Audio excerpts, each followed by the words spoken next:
Hello, and welcome to The Lord and the Rings, a biblical study using the works of J.R.R. Tolkien to explore Christian ideas.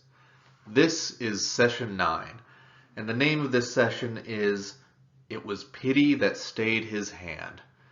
And so, as that title would imply, today we are going to be talking about ideas of pity and the related idea of mercy. Pity and mercy. And so to begin with, I kind of want to say something about the word pity, because I feel like sometimes the way that we use it now, pity can kind of come across as a bit condescending. Like we tell people, don't pity me, or I don't need your pity. And so we kind of have a negative association with the word. Either that or we associate it with Mr. T, I pity the fool. And then we hear that and we're like, I don't know if he's actually pitying them.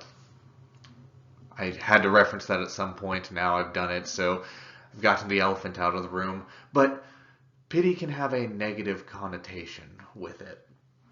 We can see it as something condescending. And that's not what I'm talking about.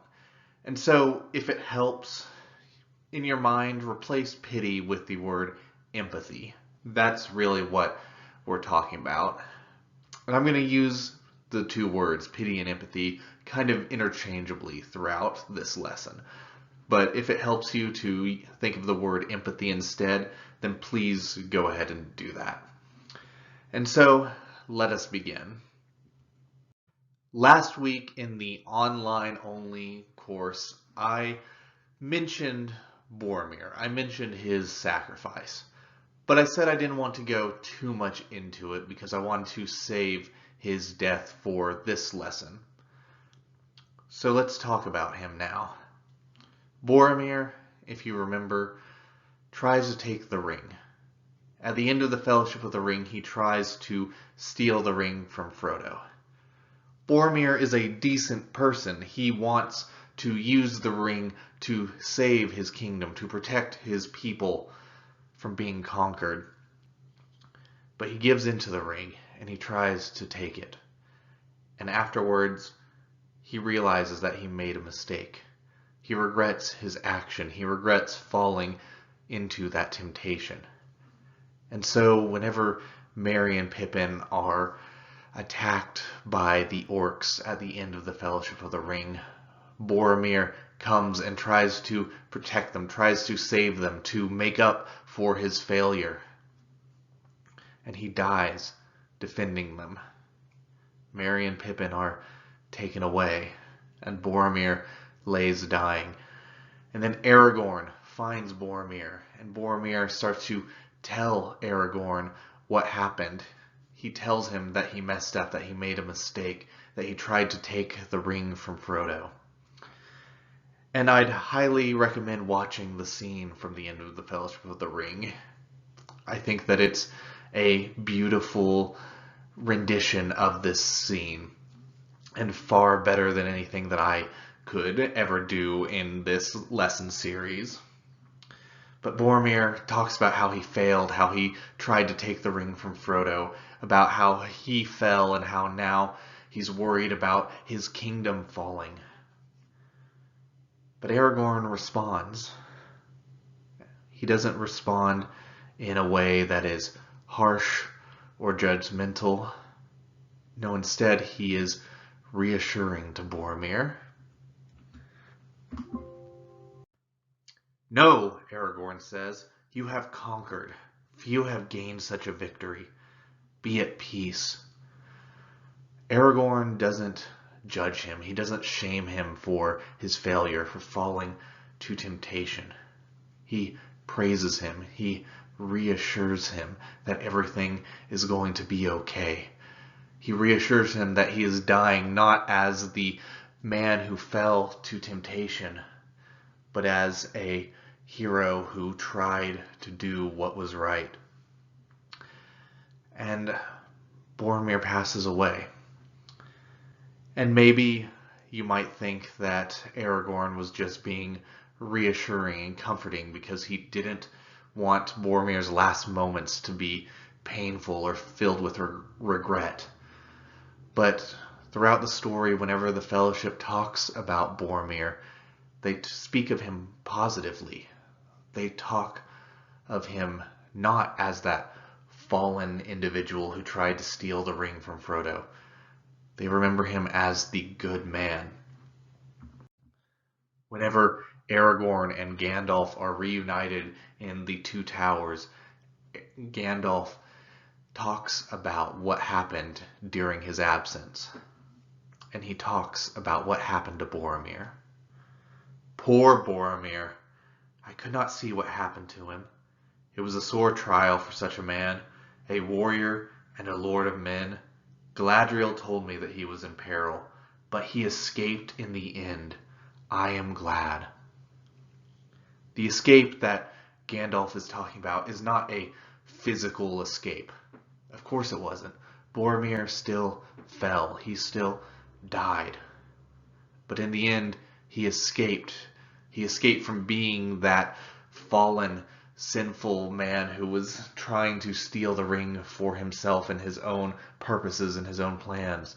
He died as himself.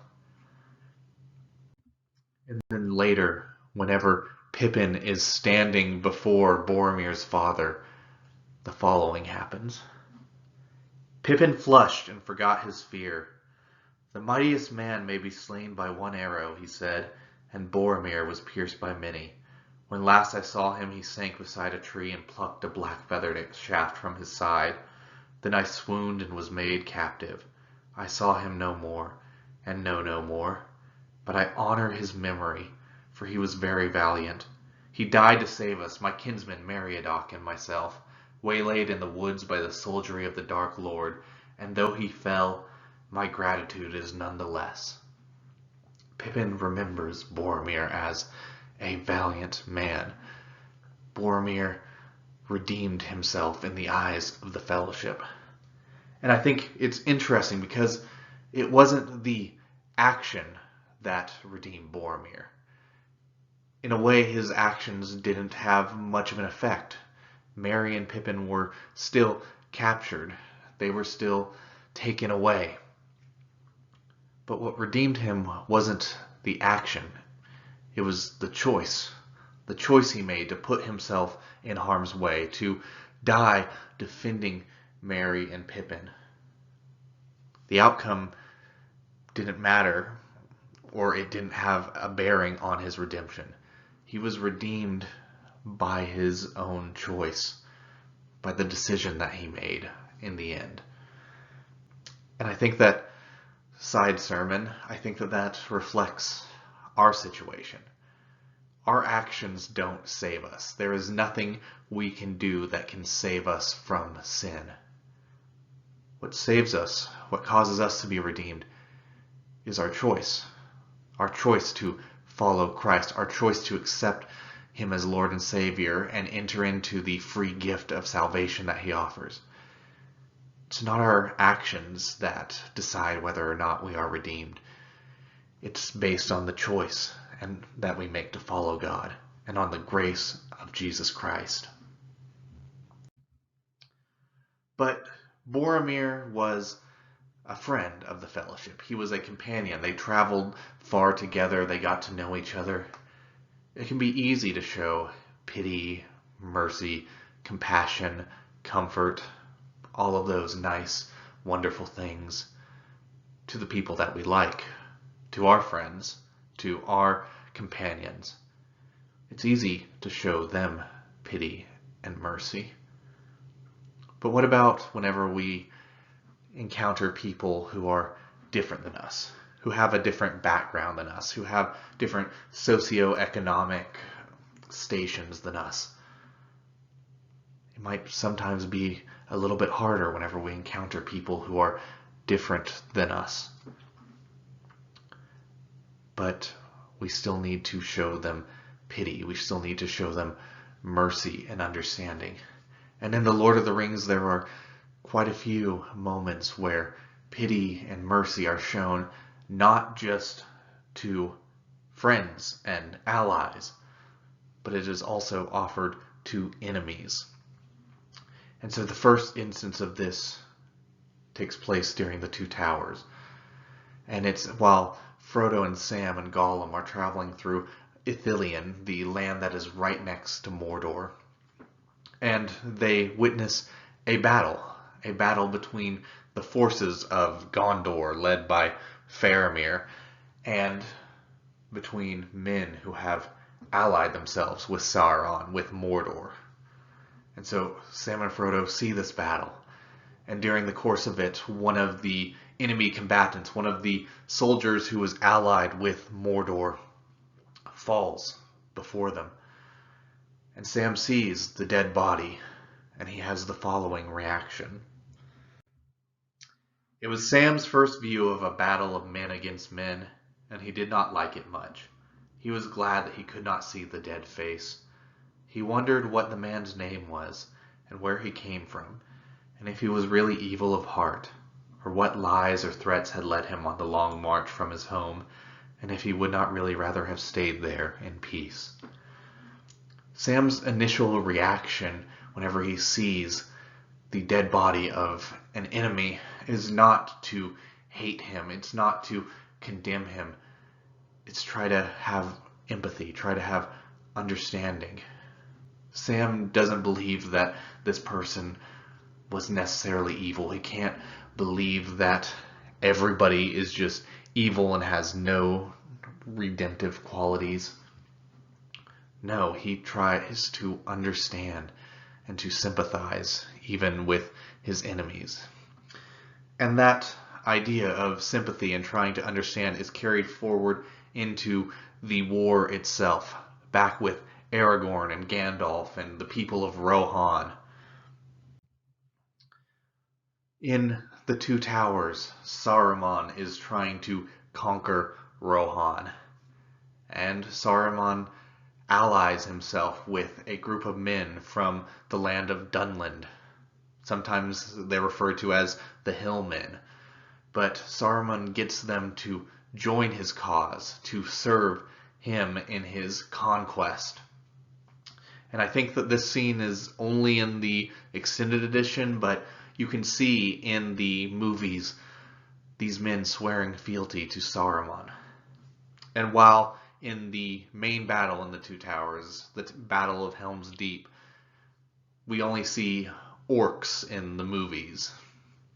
In the books, Saruman's forces were made up of both orcs and men.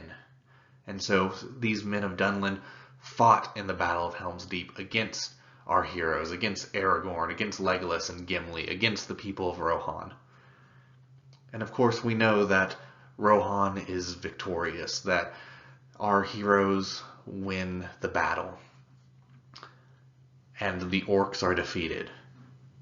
And then they capture a good number of these men who have allied themselves with Saruman. And as the people of Rohan are clearing the battlefield, like moving the bodies and preparing them for burial, doing all the things that have to happen after a big battle like that have taken place, the following happens whenever they are confronted with these men that they have captured. But a great many of the hillmen had given themselves up, and they were afraid and cried for mercy. The men of Rohan took their weapons from them and set them to work. Help now to repair the evil in which you have joined, and afterwards you shall take an oath never again to pass the fords of Isen in arms, nor to march with the enemies of men, and then you shall go free back to your land. For you have been deluded by Saruman. Many of you have got death as the reward of your trust in him, but had you conquered, little better would your wages have been. The men of Dunland were amazed, for Saruman had told them that the men of Rohan were cruel and burned their captives alive. So the men of Rohan go up to their prisoners, the men who allied with Saruman, and they say, hey, help us to clean up the battlefield, help us to do all the things we need to do now that the battle is over. And then we're going to ask you to swear an oath that promises two things. One, that you won't cross our borders in arms, that you won't invade us and try to conquer us. And two, that you won't march with our enemies, that you won't immediately join with Mordor and just start fighting us once again. But if you make that promise, if you swear that oath not to try to fight against us anymore, then you can go back free to your own lands. We're not going to execute you. We're not going to torture you. We're not going to hold you hostage. We're going to let you go back to your lands, no strings attached. Because we understand that you were tricked by Saruman, that he made promises to you, that he deceived you. He deceived us as well. Saruman had poisoned the mind of the king of Rohan earlier in the story. He had tricked them. He had deluded the people of Rohan. And so instead of seeking vengeance, instead of trying to get revenge on the men who had joined Saruman, the people of Rohan understood that, hey, both of us were manipulated. Both of us were tricked by Saruman. So we are not going to seek retribution against you. We are going to let you go back free to your own lands. And this surprises the men of Dunland, because Saruman told them that the people of Rohan were cruel, that they tortured their captives. But instead of torture, they got mercy and understanding. And this is carried forward whenever Aragorn is crowned king of Gondor after the ring has been destroyed. In the days that followed his crowning, the king sat on his throne in the Hall of Kings and pronounced his judgments. And embassies came from many lands and peoples, from the east and the south, and from the borders of Mirkwood and from Dunland in the west. And the king pardoned the Easterlings that had given themselves up, and sent them away free. And he made peace with the peoples of Harad, and the slaves of Mordor he released and gave to them all the lands about Lake Nirnen to be their own. I want to focus in on the part about the Easterlings and the people of Harad. These were people who had allied themselves with Mordor, who had joined Sauron's side. These are the people that Aragorn and the armies of Rohan and Gondor were fighting against in that big battle in the Return of the King, the Battle of the Pelennor Fields. These are people that Aragorn himself personally had to fight against in that battle. But just like earlier, he doesn't seek retribution. He doesn't seek revenge against the people who were his enemies. He takes the Easterlings that were captured and he sends them back free to their own lands, and he seeks to make peace with the people of Harad. He doesn't try to get revenge. He doesn't execute them. He doesn't hold them hostage. He tries to make peace. He tries to show them mercy and understanding. And we see most of the history of this time from the perspective of Aragorn, because he's one of our main characters. But here's the thing. In order for there to be lasting peace between Aragorn and the people of Harad, between Gondor and their former enemies, there had to be mercy on the part of those enemies as well. Because Gondor's ancestors, the ancient Gondorians, had done some bad things to the people of Harad. The Númenóreans, the precursors to the Gondorians, had done bad things to the people of Harad. There was legitimate hurt and pain and grief. And that pain and grief made it easy for Sauron to convince these peoples to join with him, to fight against Gondor. And even though Sauron was using them and manipulating them, there was real pain there, real problems. And so for peace to be established, both sides would have to set aside their grievances, their centuries of hostilities, and show mercy to each other. But I think the best example of mercy in Tolkien's world comes with Gollum. And it starts with Bilbo Baggins in The Hobbit. Bilbo was traveling with dwarves through the Misty Mountains whenever they are ambushed, and Bilbo gets separated from the dwarves, and he is wandering through caves at the roots of the Misty Mountains, and he finds the ring, the one ring, and then he comes across Gollum, and they have their riddle game, and then Gollum realizes that his ring is missing, and he suspects that Bilbo has it. So Gollum chases Bilbo, and during the chase, the ring slips onto Bilbo's finger, and Gollum runs right past him, and Bilbo realizes, oh, the ring has made me invisible. And so now Gollum can't see him. Gollum doesn't know where he is. But Gollum is blocking the path out of these caves, the path to freedom.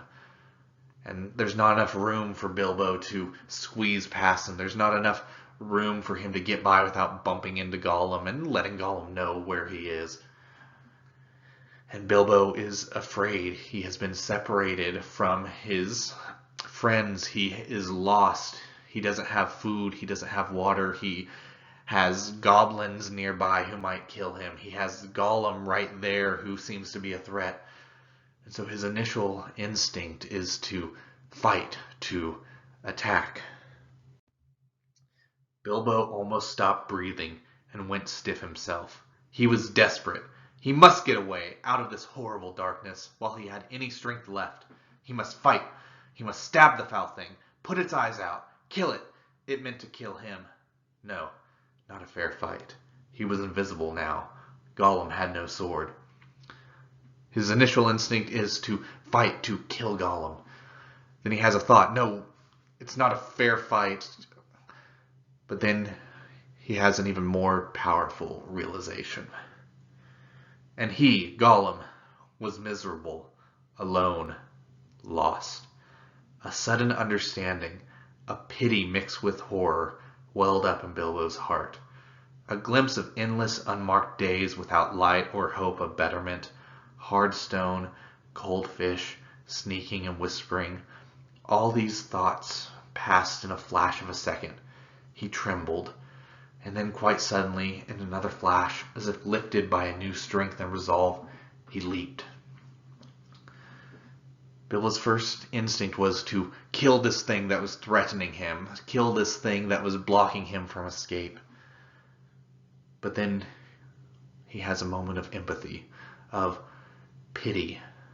He imagines Gollum's life and how wretched it must be to live in these dark, dank caves, all alone, with no friends, having to sneak around, eating whatever you can find. It sounds miserable to Bilbo, who lived a comfortable life back in the Shire.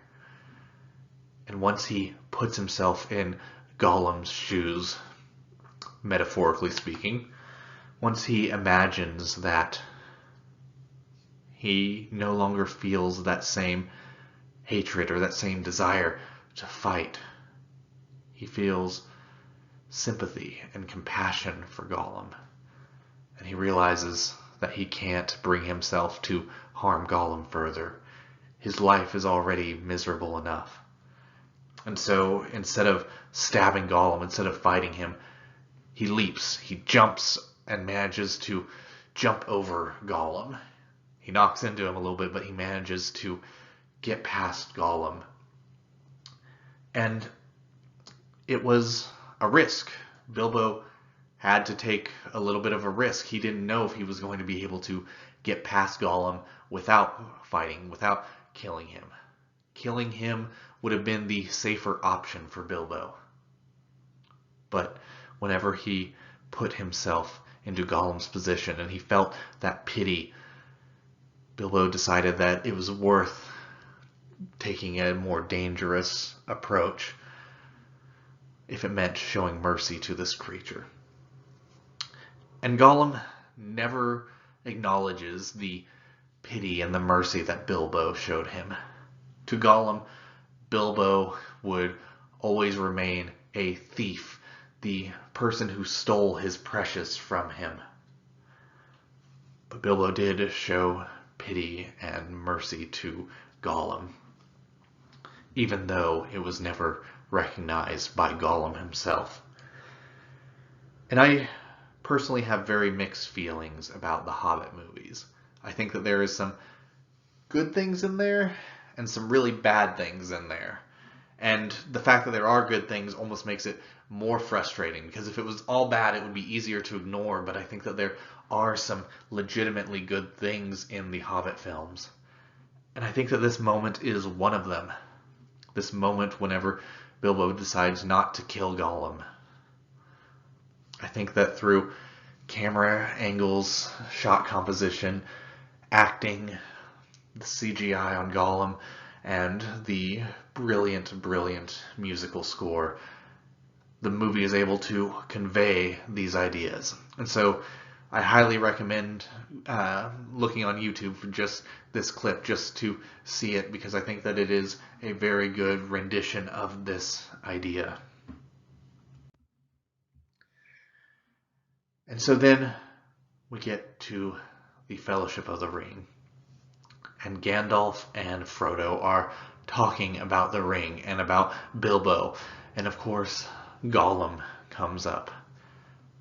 And I find it interesting. Somebody has pointed out to me that Frodo and the other hobbits, they've kind of grown up hearing Bilbo talk about his adventures.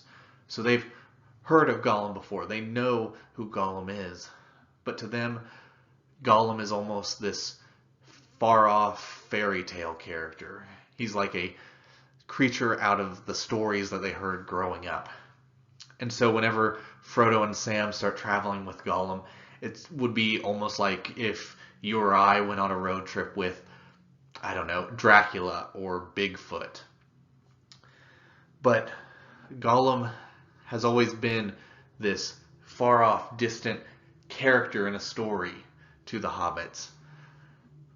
And he's always been a threat. In the story, he's always trying to harm Bilbo. He's trying to prevent Bilbo from escaping. And so whenever the conversation turns to Gollum, Frodo can't bring himself to find pity for Gollum. He doesn't understand why Bilbo didn't just kill the creature. What a pity that Bilbo did not stab that vile creature when he had a chance. Pity? It was pity that stayed his hand. Pity and mercy. I want to pause real quick, because something that I find interesting is that in the text, whenever Frodo says, "What a pity," pity is lowercase. But whenever Gandalf starts speaking, whenever he responds and he starts talking about pity and mercy, they're capitalized, which I find really interesting, that emphasis is put on them.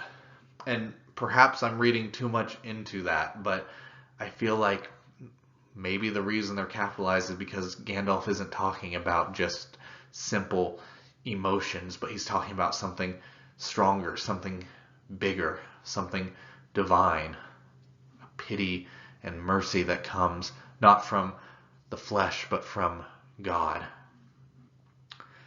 Pity, it was pity that stayed his hand. Pity and mercy, not to strike without need. And he had been well rewarded, Frodo. Be sure that he took so little hurt from the evil, and escaped in the end, because he began his ownership of the ring so, with pity. I am sorry, said Frodo, but I am frightened, and I do not feel any pity for Gollum. You have not seen him, Gandalf broke in. No, and I don't want to, said Frodo. I can't understand you. Now at any rate he is as bad as an orc and just an enemy. He deserves death. Deserves it? I dare say he does. Many that live deserve death, and some that die deserve life. Can you give it to them? Then do not be too eager to deal out death and judgment, for even the very wise cannot see all ends. My heart tells me that he has some part to play yet, for good or ill, before the end. And when that comes, the pity of Bilbo may rule the fate of many. yours not least. And of course, later, Frodo does come face to face with Gollum. Gollum attacks Frodo and Sam, and they have to fight him, and they are able to subdue him and capture him. And now Frodo has a choice. What do we do with Gollum? He's a threat to us. Do we just kill him, just slit his throat? That doesn't seem pleasant. That doesn't seem very Hobbit-like. They don't really want blood on their hands. Do we just tie him up and leave him out in the wilderness? That would probably kill him, but there'd at least be some plausible deniability that maybe he could get out of the ropes. Maybe he could survive. And at least then it would be a little less violent and a little bit less unpleasant for them. Do they take Gollum with them as a prisoner, even though he might alert the guards of Mordor that they are there?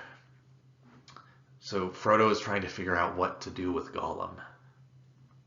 It seemed to Frodo then that he heard, quite plainly but far off, voices out of the past. And the voices he hears repeat the passage that I just read, the passage between Frodo and Gandalf, so I'm not going to repeat them here, but he hears that conversation in his head.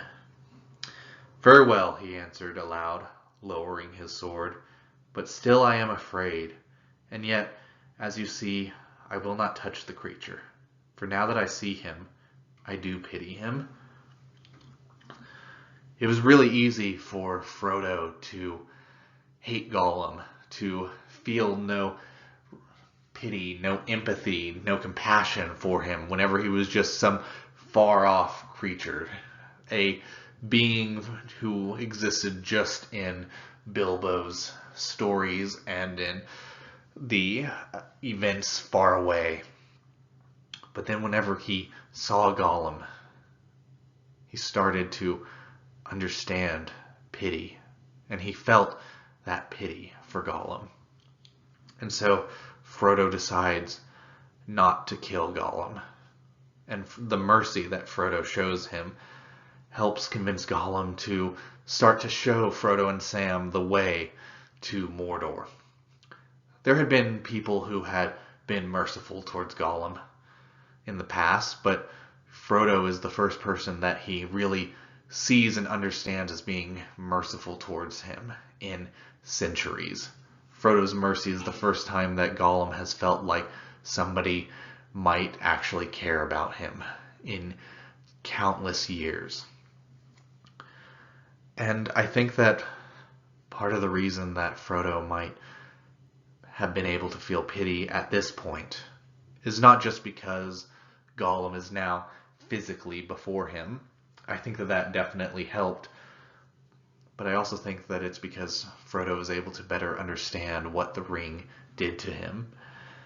At this point, Frodo has been carrying the ring for a while, and it has been weighing on his heart and mind. It has been gnawing at his will and desire. And now Frodo understands better what the ring did to Gollum, how it tormented him.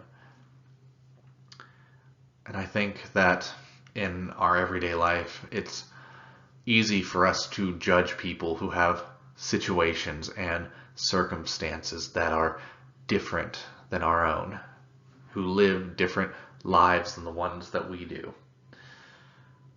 But we need to understand that each of us, all of us as an individual, are weighed down by something.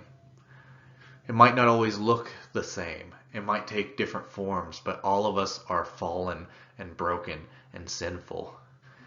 And if we can remember that and keep that in our minds and understand that our pain, our brokenness might take different forms, but that we all have it, then maybe we can show a little bit more pity and a little bit more mercy in our lives. And then, in the end, Gollum doesn't permanently change. He ends up trying to steal the ring. he attacks Frodo at Mount Doom and tries to take the ring from him. We've talked before about how that should have been a disastrous thing, but Frodo had fallen to the ring. His will had finally been overcome, and he had claimed the ring for himself. And so, because Gollum tried to take the ring from Frodo, the ring was ultimately destroyed. It was Gollum trying to take it from Frodo that led to its destruction. And so, that betrayal by Gollum ended up having a positive impact on the story. And after the destruction of the ring, Frodo says, "Yes," said Frodo, "but do you remember Gandalf's words, 'Even Gollum may have something yet to do'? But for him, Sam, I could not have destroyed the ring. The quest would have been in vain, even at the bitter end. So let us forgive him, for the quest is achieved." Even after everything that Gollum did to him, even after betraying him, even after biting his finger off, even after eating raw animals in front of him, which, according to my wife, is the worst thing that Gollum did. But even after all of that, Frodo is able to recognize that Gollum had a part in the story, that without him the quest would have failed, that without him Sauron would have won. And so he thinks back on Gollum not with bitterness and anger. He tells Sam, "Let us forgive him." Even after all he's done, Frodo wants to forgive Gollum and not think back on him with anger and hatred. He has come a long way from whenever he said, "I don't understand why Bilbo showed Gollum pity and why Bilbo spared him." And now Frodo, even after all the harm that Gollum has caused him, still wants to forgive him.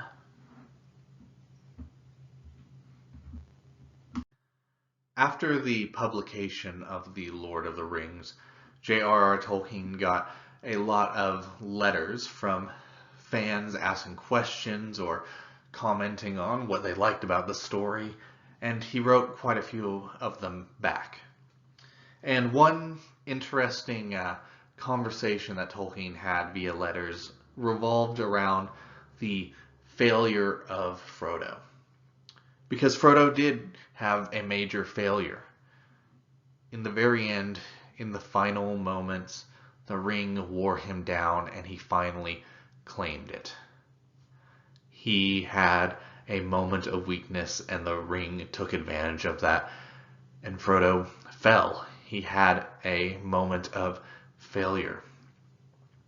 And so Tolkien was talking about this idea in one of his letters, and he was saying that yes, Frodo failed, but he still deserved honor and recognition for even getting the ring as far as he did. And I really like what Tolkien says in that letter. "It is possible for the good, even the saintly, to be subjected to a power of evil which is too great for them to overcome in themselves." Tolkien is saying it doesn't matter how good you are. It doesn't matter if you are a saint. You are still a sinful, fallen creature. And so there are still going to be times when your strength isn't enough to overcome temptation. And that's what happened to Frodo.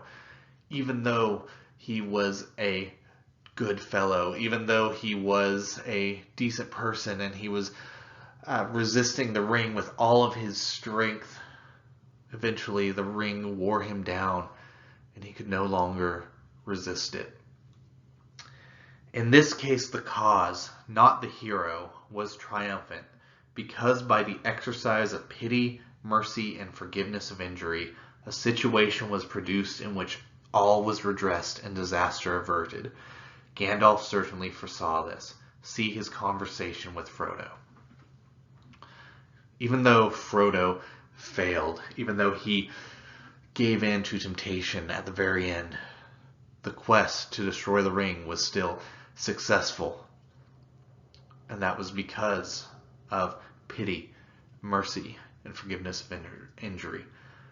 Because of those things, a situation was produced that resulted in the ring being destroyed, even though Frodo gave in to temptation at the very end.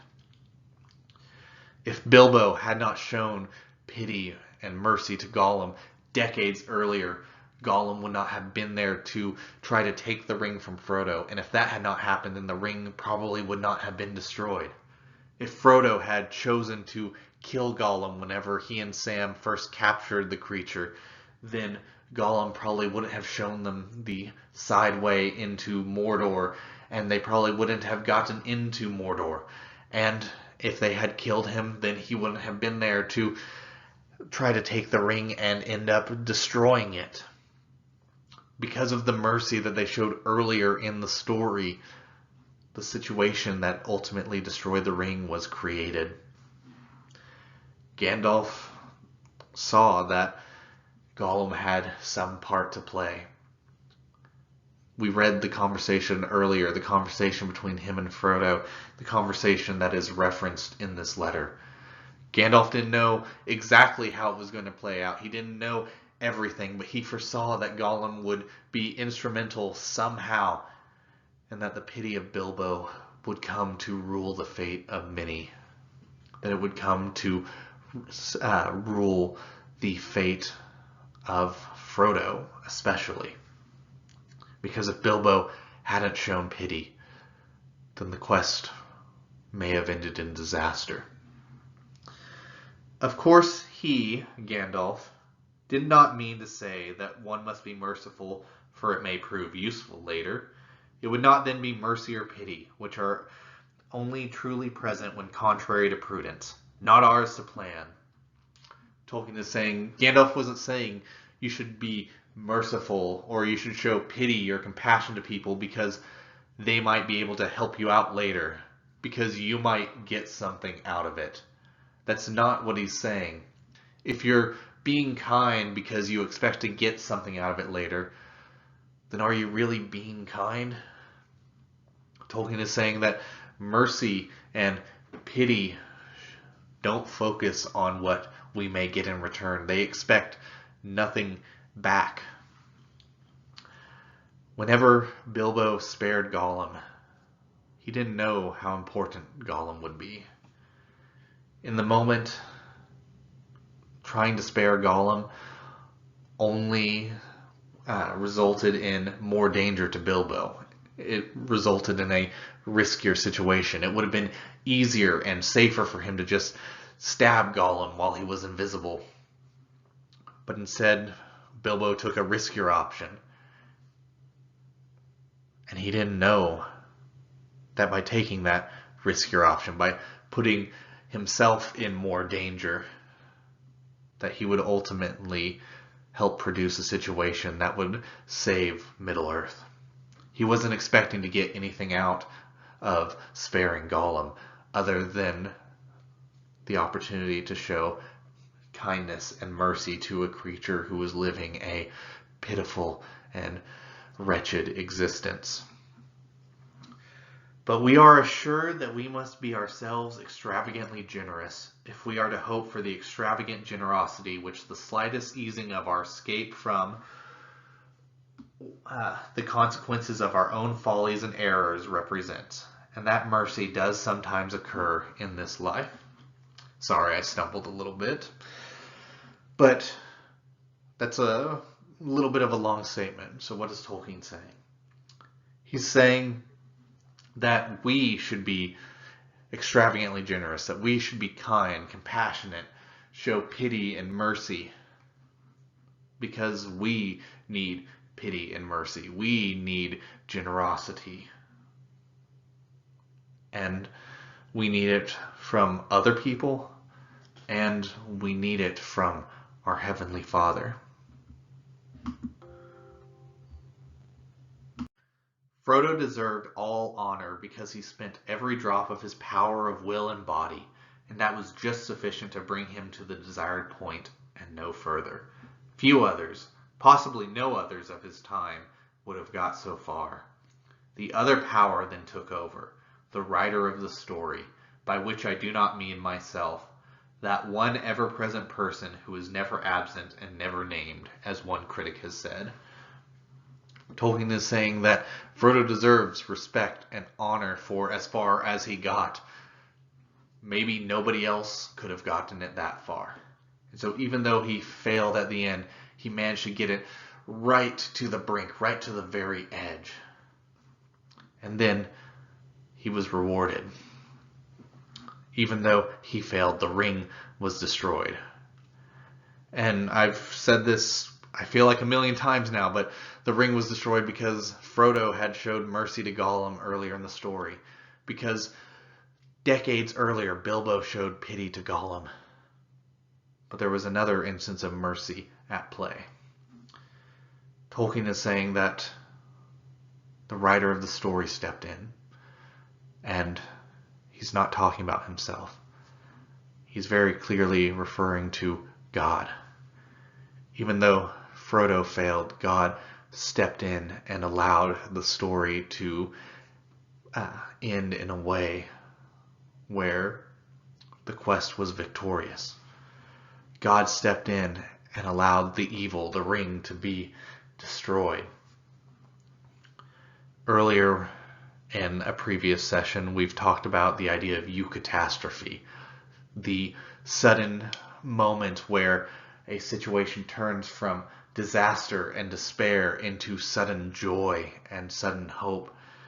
And we brought up this instance of Mount Doom. And we've talked about how God is working subtly throughout the Lord of the Rings to bring about these eucatastrophes, to bring about victory, even if it's not always obvious that he is. Well, in this moment, God stepped in and saved Frodo and saved the quest to destroy the ring. And so it wasn't just Frodo who was merciful. God, in turn, showed mercy to Frodo.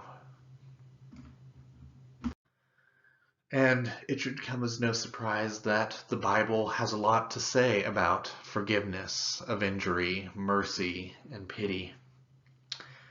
Then Peter came to him and said, "Lord, how often shall my brother sin against me, and I forgive him?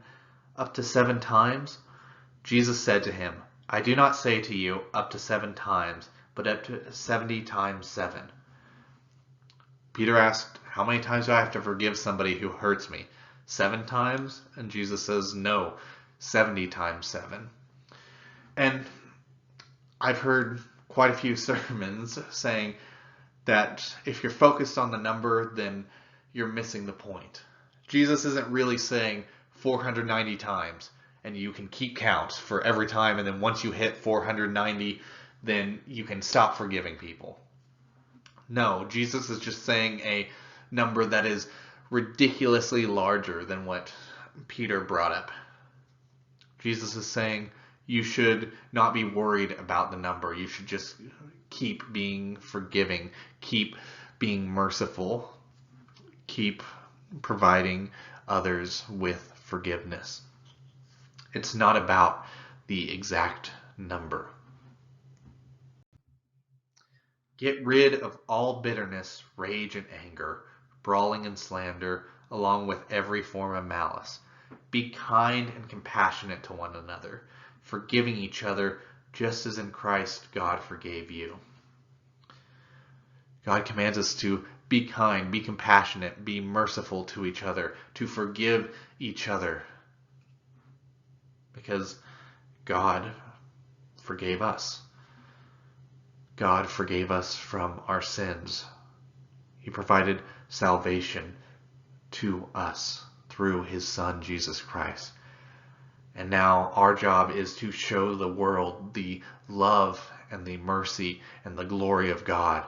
And so if we are to show the world a picture of our Heavenly Father, we have to be forgiving, be compassionate, be merciful to each other, because that is who God is. That is who our Father is. He has shown mercy to us. He is a compassionate, forgiving God. And now I want to do something that I've honestly tried to avoid up until this point. I want to talk about a difference between the books and the movies.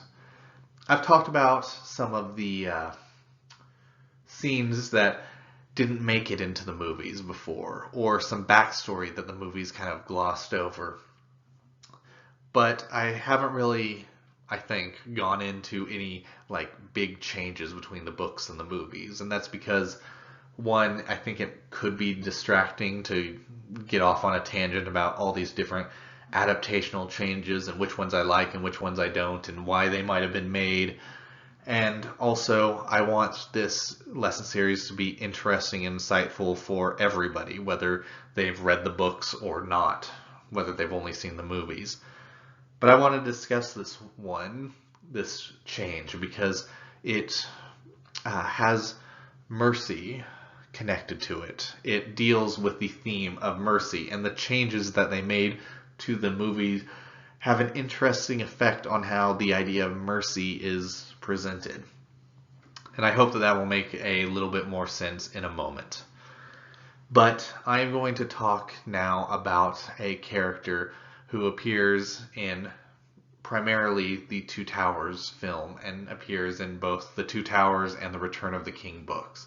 And that character is Grima, who is more commonly referred to as Wormtongue. Yes, his real name is Grima. His parents did not just name him Wormtongue. That was a nickname that the people of Rohan gave to him. And so Grima, or Wormtongue, started out as a faithful advisor to Theoden, the king of Rohan. But during the time of the Lord of the Rings, Wormtongue decides that instead he is going to serve Saruman, the white wizard who is trying to conquer Rohan. And so both the book and the movie start with Grima having joined Saruman and working against Rohan, poisoning the mind of its king. And then Gandalf comes in and frees King Theoden from the influence of Saruman and Grima. And then Wormtongue's story starts to take a different direction in the books and the films. And it starts off subtly at first.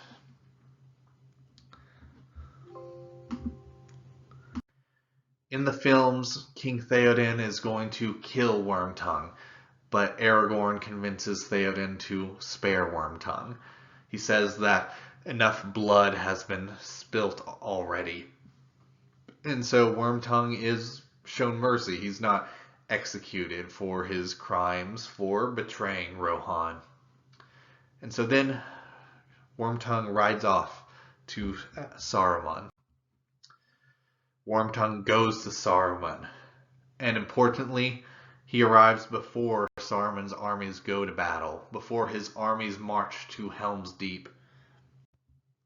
And because he gets there before Saruman's army leaves, Wormtongue is able to provide details about what Theoden's plan is most likely to be. He is able to tell Saruman some of the structural weaknesses of Helm's Deep. And that influences and informs Saruman's battle plan. And so they showed mercy to Grima, to Wormtongue, and it kind of comes back to bite them, because he is able to go to Saruman and help Saruman plan the battle. And so their mercy kind of has a downside in the films.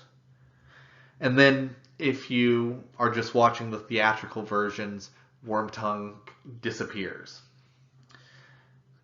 But if you're watching the extended editions, then you see a little bit more of him. In the extended edition of the Return of the King, Gandalf goes and speaks to Saruman. And Saruman is standing atop his tower in the ruins of Isengard. And he is holding the Palantir, the dark crystal ball thing. And during the conversation, Wormtongue ends up stabbing Saruman and causing him and the Palantir to fall from the tower. And so Gandalf gets the Palantir because Wormtongue stabs Saruman, and the Palantir ends up being useful to Gandalf and his companions. And so I don't know how I feel about this version of the story, because they show mercy to Wormtongue, and then he ends up hurting them, and their mercy ends up coming back around and kind of biting them a little bit. And then to get the benefit, the reward for their mercy, you have to watch the extended edition. And so how does it play out in the book? In the book, after Gandalf has freed Theoden from the control of Saruman and Wormtongue, Gandalf tells Theoden that yes, Wormtongue has betrayed him, but that he wasn't always this way, that he once was a man who was seeking the best for Rohan. And so, in memory of what Wormtongue used to be, the useful advisor that he once was, Theoden says, okay, I'm going to let you take a horse, and either you can ride with me and fight with me and try to undo some of the harm that you've caused. And if you do that, then I will forgive you. Or you can ride the horse to Saruman and you can join him. But if you do that, then next time we meet, I won't be as merciful. And so Wormtongue takes the horse and he decides to go with the side that he thinks is stronger, with Saruman. And so he goes to Saruman, but importantly, he doesn't arrive until after Saruman's armies have left, until after they have marched off. So Wormtongue isn't able to provide Saruman with more information to help his armies at the battle. Then, whenever the armies of Saruman are defeated at Helm's Deep, Gandalf comes to Isengard and speaks to Saruman. And unlike the extended editions of the films where Saruman is standing at the very top of his tower, in the book Saruman is standing on a balcony of his tower, and so he's not at the very top. And he and Gandalf are talking, and during that conversation, Wormtongue decides that he is going to try to kill somebody below him. And so he picks up the first heavy object that's the perfect size and shape for throwing, and he just grabs the first thing that he finds, which is the Palantir, and he chucks it from a high window and tries to throw it at somebody below him to kill them. And it's a little ambiguous whether he is aiming it at Gandalf or Theoden or Saruman. Gandalf says that Wormtongue himself might not have known because he kind of hated all of them. He was angry at Saruman for losing and for taking advantage of him, because Saruman would go on to mistreat Wormtongue. And after being mistreated by Saruman, Wormtongue would eventually stab and kill him. And so I find this change interesting, because really it seems like a small thing. When exactly did Wormtongue arrive at Saruman's tower? But it kind of has a big impact, and I'm not sure how I feel about the movie changing it.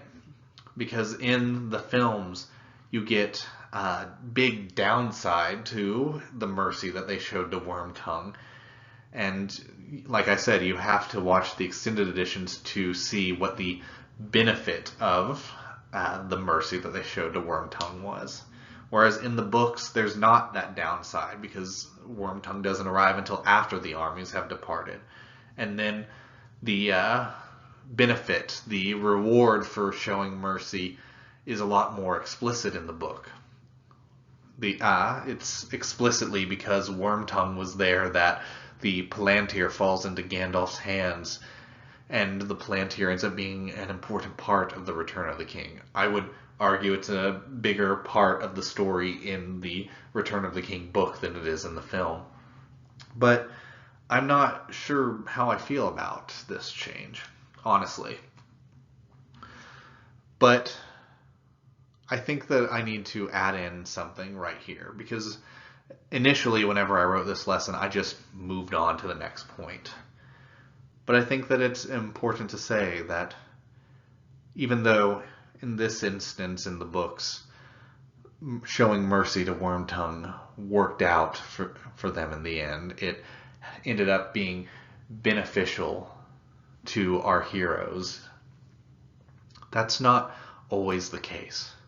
There are times in Tolkien's writings where a character is shown pity, is shown mercy, is given a second chance, and they don't take advantage of it.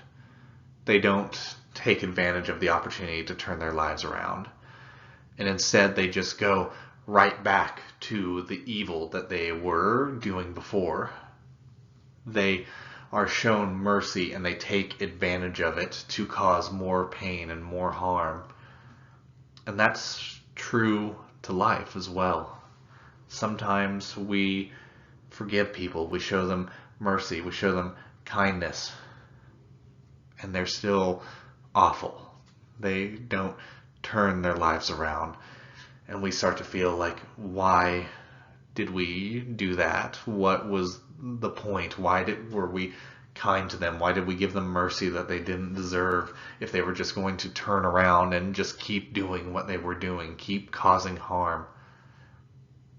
But just because our mercy doesn't always instantly result in somebody turning their life around, just because we don't see immediate results, just because sometimes people will take advantage of our kindness and our compassion, it doesn't mean that we should stop being kind, that we should stop showing mercy. Because one, we're commanded to show the love of God to the world. We are told to show kindness and compassion to the world. That's what God wants for us to do. That is one way that we honor and worship Him. And so mercy and compassion are never wasted. And we don't know what the long-term effects of our pity and our empathy and our compassion will be. Even if they don't have the results that we want, God can still use them. Gollum was shown mercy and pity, but eventually he fell back into evil and he betrayed Frodo and he tried to take the ring from him. But even though Gollum fell back into his old ways, the pity and the mercy weren't wasted. They had the unintended side effect, the unintended consequence of creating the situation that led to the destruction of the ring. So even though I haven't included them in the slides, there are instances in Tolkien's world where showing mercy doesn't result in opportunities for the heroes, where evil or selfish characters take the second chances and take advantage of them to just cause more pain. And that may be true in the real life at times, but that doesn't mean that mercy and pity are foolish, that they are a waste of time. We are still supposed to show compassion to others. And that compassion, even if it might seem like it in the moment, is never wasted. Now I want to continue a little bit with Wormtongue's story, because it does go on, and I want to talk about a scene that was cut from the Return of the King film. Way back in the Fellowship of the Ring, it was shown that Sauron and Saruman had spies looking for news of the ring in the areas around the Shire. And those spies were a threat because Frodo had the ring and Frodo was in the Shire. And so their passing news about Frodo to their masters would have put Frodo in more danger. But as Frodo travels further and further from the Shire, those spies become less and less relevant because they're further away from Frodo. Frodo's no longer in the Shire. But then, in the Return of the King, Saruman ends up escaping with Wormtongue from the Tower of Orthanc in Isengard. And Gandalf doesn't seem too worried whenever he first hears about it.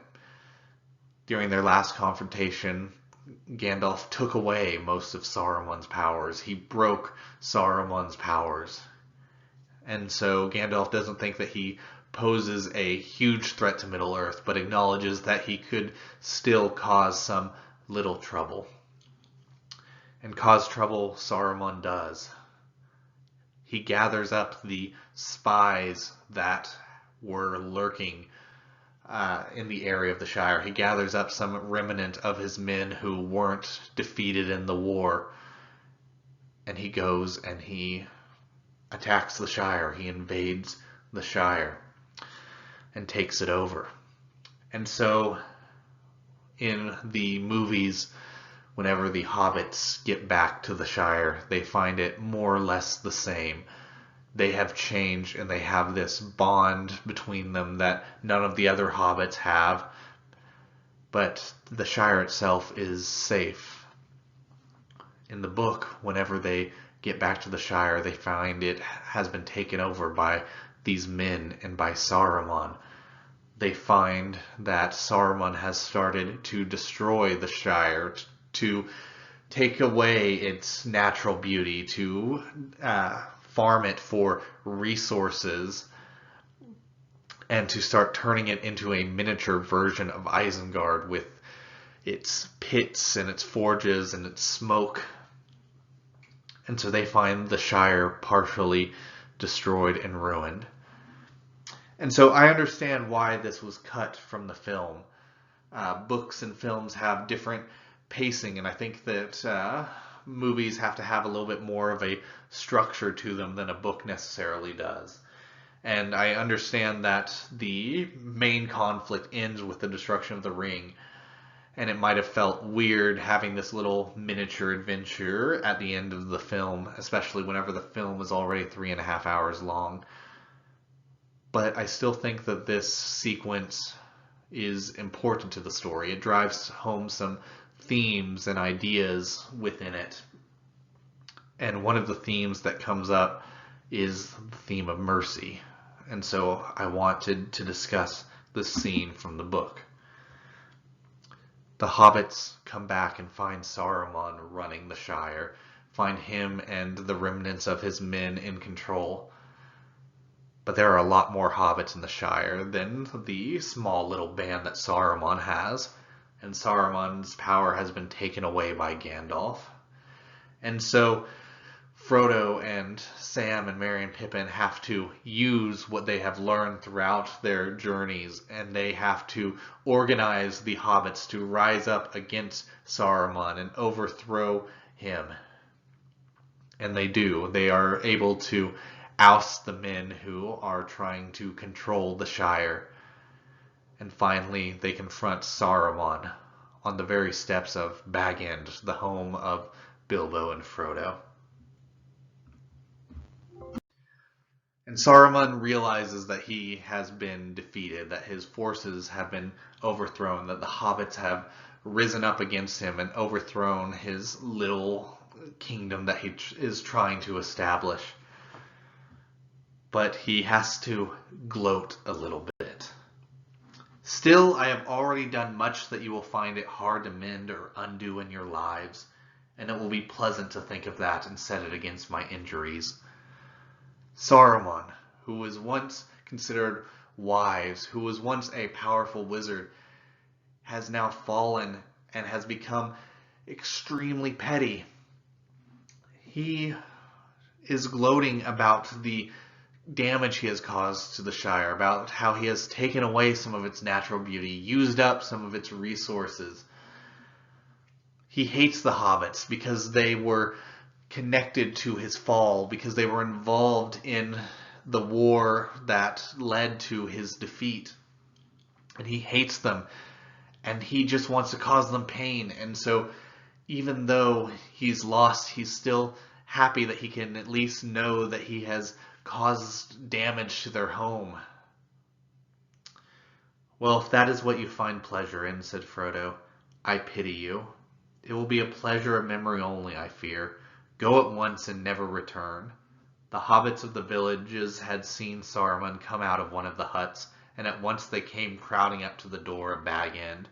When they heard Frodo's command, they murmured angrily, "Don't let him go! Kill him! He's a villain and a murderer! Kill him!" But then Frodo responded, "He has lost all power, save his voice that can still daunt you and deceive you, if you let it. But I will not have him slain. It is useless to meet revenge with revenge. It will heal nothing." Frodo goes through a lot throughout The Lord of the Rings. I talked about some of his sacrifices last week. But he has to contend with the ring, which is constantly gnawing at his mind, his will, and messing with his emotions. He is stabbed. He is scarred. He has his finger bitten off. He goes through so much pain. But rather than letting that pain make him angry, make him unkind, make him petty, he chooses instead to let it make him merciful. Saruman has become petty. He just wants to lash out and hurt whoever he can because he's upset that things didn't go his way. But Frodo has become the antithesis of Saruman. Frodo doesn't want to lash out. He doesn't want to get revenge. Even whenever Saruman has caused great harm, Frodo still doesn't want to enact retribution or revenge against him. He still wants to show mercy. Saruman turned to go, and Wormtongue shuffled after him. But even as Saruman passed close to Frodo, a knife flashed in his hand, and he stabbed swiftly. The blade turned on the hidden mail coat and snapped. A dozen hobbits, led, of course, by Sam, leaped forward with a cry and flung the villain to the ground. Sam drew his sword. "No, Sam," said Frodo. "Do not kill him, even now, for he has not hurt me. And in any case, I do not wish him to be slain in this evil mood. He is fallen, and his cure is beyond us, but I would still spare him in the hope that he may find it." Saruman rose to his feet and stared at Frodo. There was a strange look in his eyes, a mingled wonder and respect and hatred. "You have grown, halfling," he said. "Yes, you have grown very much. You are wise and cruel. You have robbed my revenge of sweetness, and now I must go hence in bitterness, in debt to your mercy. I hate it and you." Even as he's being kicked out of the Shire after Frodo has convinced the hobbits not to kill Saruman, Saruman still can't let his bitterness and pettiness go. He tries to stab Frodo, but fortunately Frodo is wearing armor, and so the blade doesn't actually cut Frodo.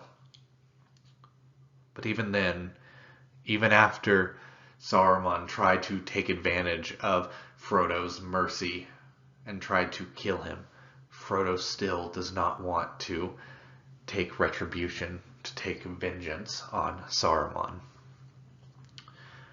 Frodo went through so much, and rather than making him bitter and angry like Saruman, Frodo has decided to let his pain make him kinder and more merciful. And so even now, he doesn't want Saruman to be killed. Frodo then turns to Wormtongue, who has been following Saruman all this time. And it's clear that Saruman has been abusing Wormtongue, that he has been treating him like a slave. And so Frodo shows mercy to Wormtongue. He offers him a place to stay. He offers him freedom from Saruman. He says, "Leave him. He is obviously mistreating you. I will show you mercy. I will show you kindness." And then Saruman turns and mocks Wormtongue. He starts abusing him again. And at this moment, Wormtongue finally snaps. He's taken all the abuse he can, and he stabs Saruman and kills him. And so Saruman ends up dying, but not by Frodo's hand. Frodo did not sully himself. He did not lower himself to Saruman's level. He did not take revenge. Revenge is mine, says the Lord. And in this case, he used a guy named Wormtongue to take it. But Frodo was avenged even though he himself didn't raise a hand. He didn't have to do anything.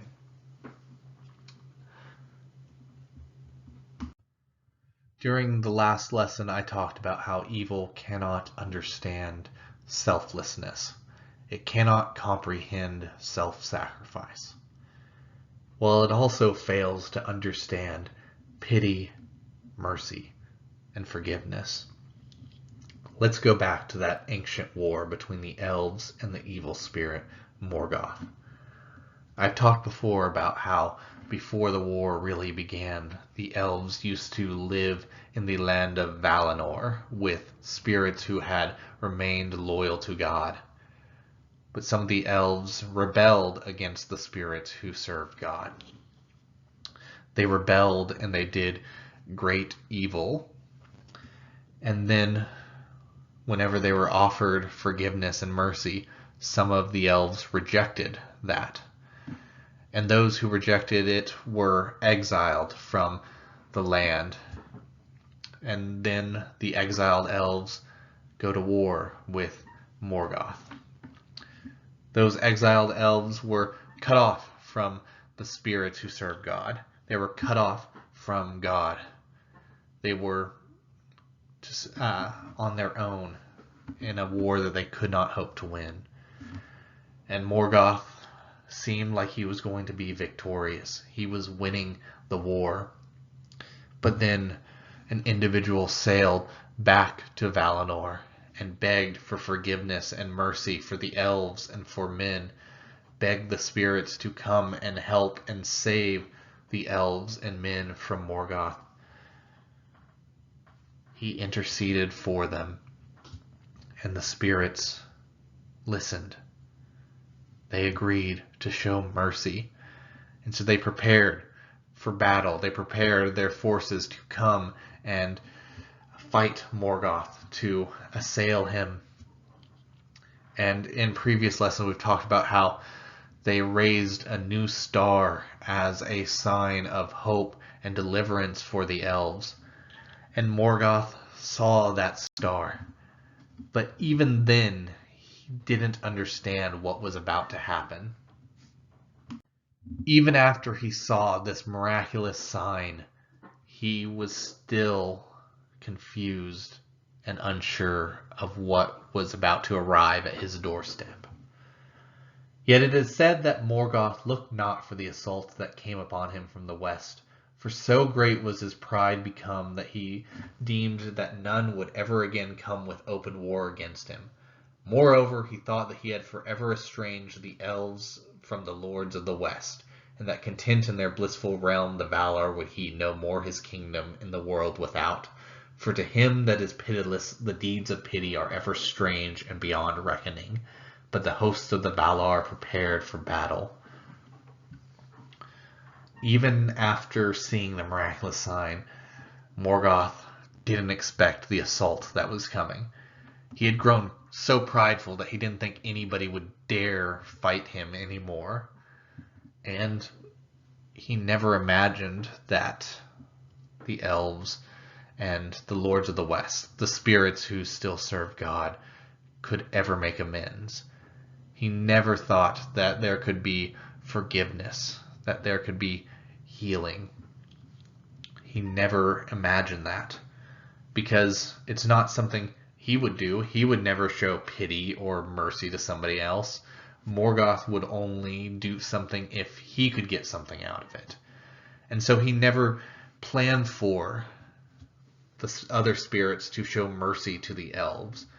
In all of his grand schemes and all of his big plots, he never factored in mercy. He never factored in forgiveness. He never factored in the healing of that relationship. And so even though he had all these signs of what was coming, he was still blindsided. He was still caught unprepared for what eventually came to him. The armies of the Valar, the armies of these spirits who followed God, these armies that came to rescue and save the elves, to give them a chance to end their exile. Morgoth never saw it coming because he could not understand pity, compassion, or mercy. Fortunately, our God is the exact opposite of Morgoth, the antithesis of Morgoth. Whereas Morgoth could not understand pity, our God is a God of comfort and pity. As for you, you were dead in your transgressions and sins, in which you used to live when you followed the ways of this world and of the ruler of the kingdom of the air, the spirit who is now at work in those who are disobedient. All of us also lived among them at one time, gratifying the cravings of our flesh and following its desires and thoughts. Like the rest, we were by nature deserving of wrath. But because of his great love for us, God, who is rich in mercy, made us alive with Christ even when we were dead in transgressions. It is by grace you have been saved. All of us, every single one, is fallen, is sinful. We all deserve wrath. We all deserve hellfire and ruin. But God looked at us in our fallen state, and he had pity on us. He showed us mercy. He sent Jesus Christ to live among us, to die for us, and to rise again, to offer us salvation. That is the greatest mercy that has or ever could exist. He showed us mercy because he is the God of mercy. He saved us from the wrath and the ruin that we deserve. And something else that I find comforting is that he is a God who understands us. He's not some old man sitting on a cloud in the sky who has no idea what it's like to be down here on earth. He's not the cosmic clockmaker who made the earth and then left it alone. No, our God is a God who understands us. He was God, yes, but he also lived as a man for a time. Jesus came to earth and he experienced life in a physical form, in the flesh. He knows what it is to experience hunger, what it is to experience thirst and exhaustion. He understands our pain. He has faced abandonment and betrayal. His friends betrayed and abandoned him. He has faced physical pain. He has faced emotional pain. He has had needs, food and water. He understands us. He lived among us.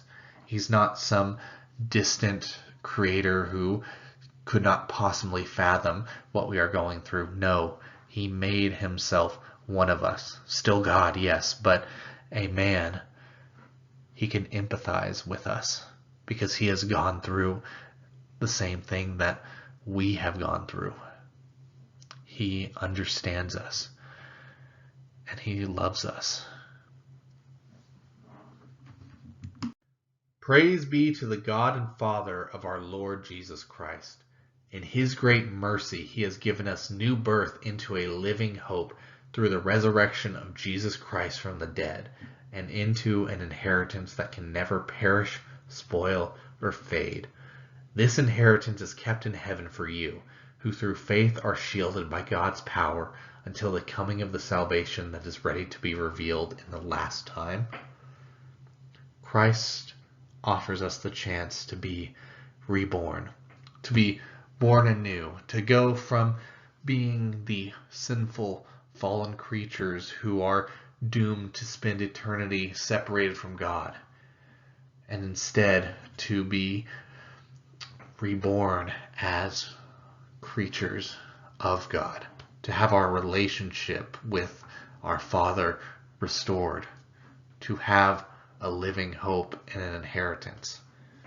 And he offers us these things because of his great mercy, because he is the God of mercy, of comfort, of pity, of forgiveness. Blessed be the God and Father of our Lord Jesus Christ, the Father of mercies and God of all comfort, who comforts us in all our affliction, so that we may be able to comfort those who are in any affliction with the comfort with which we ourselves are comforted by God. I feel like I've used the word comfort so often that it's starting to lose its meaning, but hold on a little bit longer. God gives us mercy, and he comforts us in all of our affliction. He knows what it is like to go through pain because he himself went through pain. And so he understands what ails us. He understands the hurt in our lives.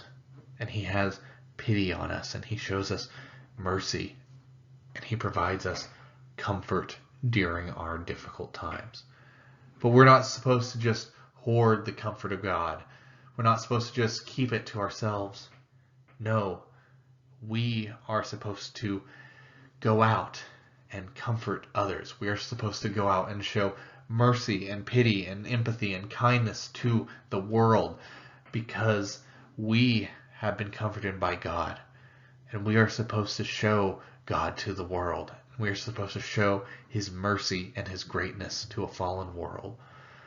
So as we move forward, let us look for opportunities to show the pity and the mercy of Christ to the world. Next week, or maybe a little bit longer, but the next lesson is going to be the last lesson in this lesson series for a little while. Oh, sure, there are still a lot of lessons that I could teach. There are a lot of messages that I could still dig into, but this small group, this message series has been going on for a while, and so I think that I could use a little bit of a break, and I'm sure that you all could use a break from hearing my voice. So I think the next session is going to be the last session, at least for a while. But in the next session, we are going to talk about a theme that I am really excited about. This is one of my favorite themes. I've tried to save it for last because it's my favorite and I want to save the best for last. But also I think it's a theme that has kind of cropped up throughout the message series.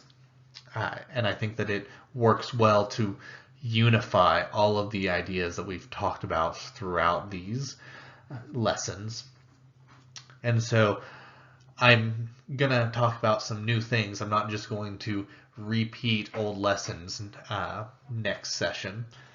I have some very specific passages in mind that I purposefully held off on talking about until this upcoming session. So there's going to be new stuff, but the theme is also going to really unify a lot of the things we've already talked about. And so I'm very excited for it, and I'm really looking forward to it. And so I really hope that you are too, and that you will join me next week for session 10 of the Lord and the Rings, the final session for the time being. Thank you.